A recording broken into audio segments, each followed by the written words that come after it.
All right, let's switch gears now and take a trip into the past.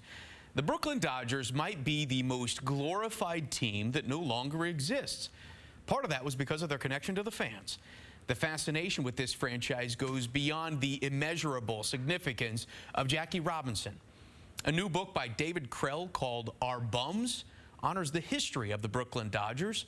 We started our conversation on the topic of the man that Krell called the Steve Jobs of baseball, Charles Ebbets.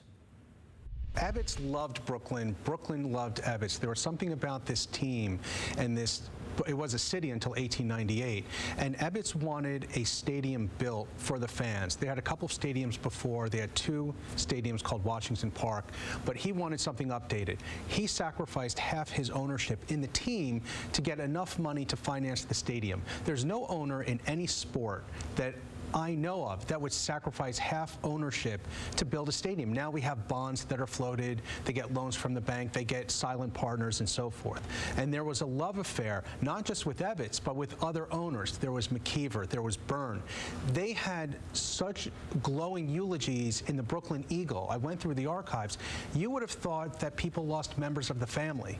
That's how tied to the owners and to the team these fans were. So Brooklyn had 4 pennants under Ebbets, but then 2 to 3 decades where it wasn't so good. But enter Branch Rickey in 1943, and what's amazing about him, he only spent 7 years in Brooklyn, but even still today, his fingerprints are not only on this organization, but baseball. Right. Rickey analyzed players to the nth degree, and it wasn't until he did that, it was almost like today's sabermetrics. You know, he was kind of the forerunner of that, and it wasn't until he did it that other teams started to, you know, embrace that philosophy. And he left the Cardinals, an amazing organization, to come to Brooklyn, and from the beginning, desegregation, it seemed like, was something that he wanted to get on the table early on. It took him 4 years for it to happen, but in some way, is it something that could not have happened in St. Louis? Is this something that had to happen in Brooklyn? It had to happen in Brooklyn, otherwise it would have happened elsewhere.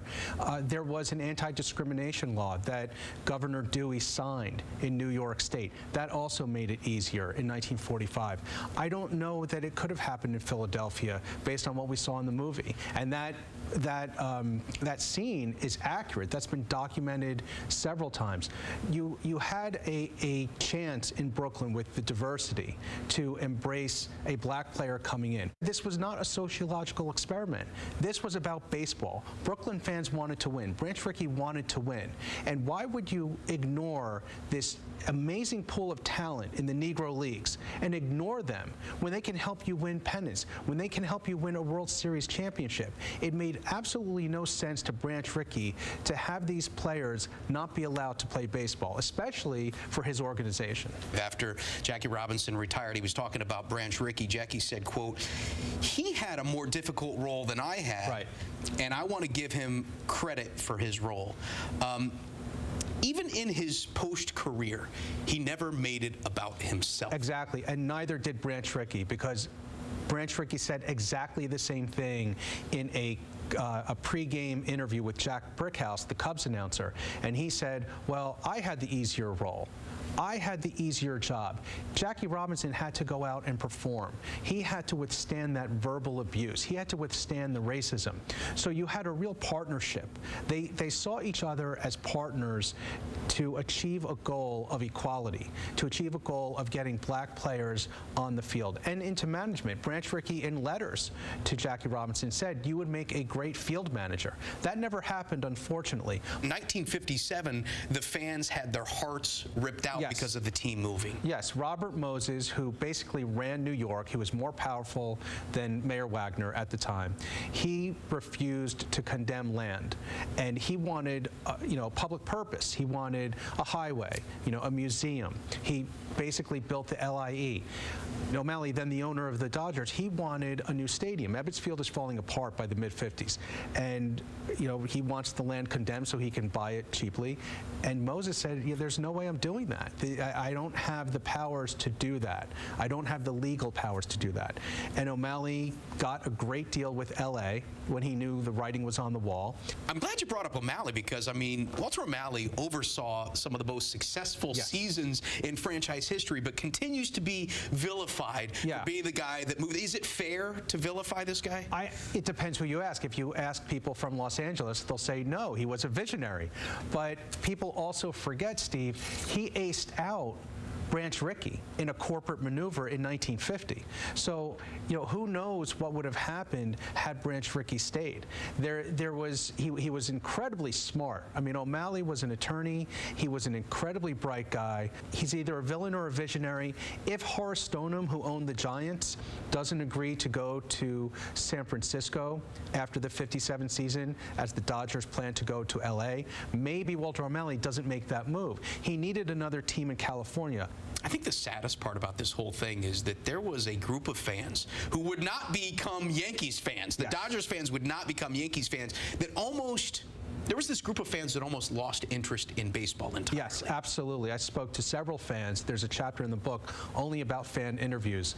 And several of them told me, I follow the Mets, but it's not the same. I don't have the same passion. When the Dodgers left, I really just I couldn't root for another team. I followed the Mets in passing. I followed the Yankees in passing. Some people still root for the Dodgers even though they're in LA. Some people became diehard Mets fans, but there was a void in 58, 59, 60, 61. 4 years the Yankees had New York to themselves. We'll wrap this up with one final point by a professor at Columbia named Mark Kane. You interviewed him, and this was the quote that really stuck with me here. The Dodgers were our heroes. Where else in American life can you find black heroes in that era? Kids are colorblind. They have no racial context. We keep reading about the Dodgers because they have an emotional resonance, like the Titanic and the Lindbergh baby. Will there always be a place in history for the Brooklyn Dodgers? I sure hope so. I hope 100 years from now, people are writing books about Jackie Robinson. We're still writing books about George Washington. We're still writing books about World War II and the Revolutionary War and Abraham Lincoln and the Civil War. The Brooklyn Dodgers are part of baseball history. They're part of American history.